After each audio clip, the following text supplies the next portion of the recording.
அவர் நல்லா இருக்காரு டாக்டர். இப்போ என் பிள்ளைக்கு தான். என்ன உன் பையனை எலி மருந்து சாப்பிட்டானா? இல்ல டாக்டர், அவனுக்கு லூஸ் மோஷன். இது யாருமா? என் மாமியார் டாக்டர். சரி, பேர சொல்லு. சுபா. சுபாவா? என்னம்மா பார்க்க ஆம்பளை பையனாட்டா இருக்கா, பொம்பளை பேரை வச்சிருக்க? என் பேரு டாக்டர் உன் பேரை யாருமா கேட்டா? உன் பையன் பேரை சொல்லு. சரவணன். வீட்டுல நாங்க செல்லமா சரண் சரண் தான் கூப்பிடுவோம். நீ எப்படியோ கூப்பிட்டு தொலை. பையன் எப்படி வெளியே போறான்? கதவு திறந்து வச்சா போதும் டாக்டர், அப்படியே வெளியே ஓடிடுவான். அதனால நாங்க எப்பவுமே கதவை பூட்டியே வச்சிருப்போம். ஏமா நீ எப்பவுமே இப்படித்தானா? இல்ல டாக்டர், வீட்டுல நான் சுடிதார் நைட்டி எல்லாம் போடுவேன். வெளியே வந்திருக்கேன், அதனால புடவை கட்டியிருக்கேன். ஐயோ ராமா, உன் புருஷன் ஏன் விஷம் குடிச்சான்னு இப்பதாம்மா தெரியுது. பையன் சாப்பிட்டானா?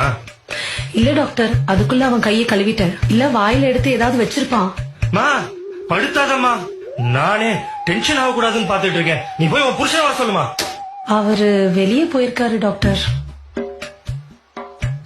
ஏமா நான் சொல்றத கேட்டு கொஞ்சம் கரெக்டா சரியா சொல்றியா? சரி டாக்டர். பையன் வயிற்றுக்கு ஏதாவது சாப்பிட்டானா? இல்ல டாக்டர், பால் மட்டும் குடிச்சான். பால காய்ச்சி குடுத்தியா? தாய்ப்பால எப்படி டாக்டர் காய்ச்சி கொடுக்க முடியும்? மா பையனுக்கு 3 வயசு ஆகுது, இன்னுமா தாய்ப்பால் குடிக்கிறான்? இல்ல டாக்டர், என் குடும்பத்துல எல்லா குழந்தைகளுக்கும் 5 வயசு வரைக்கும் கட்டாய தாய்ப்பால் கொடுக்கணும்னு எங்க மாமியார் சொல்லிருக்காங்க டாக்டர். ஆமாமா, இப்ப உன் குடும்ப கதையெல்லாம் எனக்கு ரொம்ப முக்கியம். ஏமா பையன் ஏதாச்சும் சாப்பிட்டானா? பால் தவிர ஆவின் பால் மாதிரி ஏதாவது சாப்பிட்டானா? ஆவின் பால்லாம் இல்ல டாக்டர், நாங்க ஆரோக்கியம் தான் வாங்குவோம். அம்மா, என்னத்த வேணா வாங்கி சொல்லமா, அந்த கருமத்தை அவன் குடிச்சானா? இல்ல டாக்டர். மோஷனு தண்ணி மாதிரி போறானா? இல்ல டாக்டர், கொஞ்சம் சாம்பார் மாதிரி போறான். என்னது சாம்பார் மாதிரி போறானா? அதுல கொஞ்சம் சோத்த போட்டு பிசைஞ்சு அவனுக்கு ஊட்டு.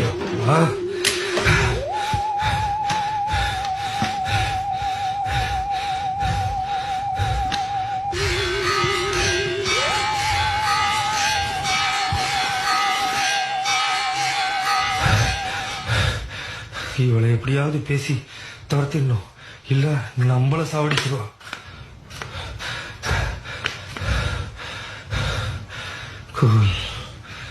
குலாப்பா அம்மா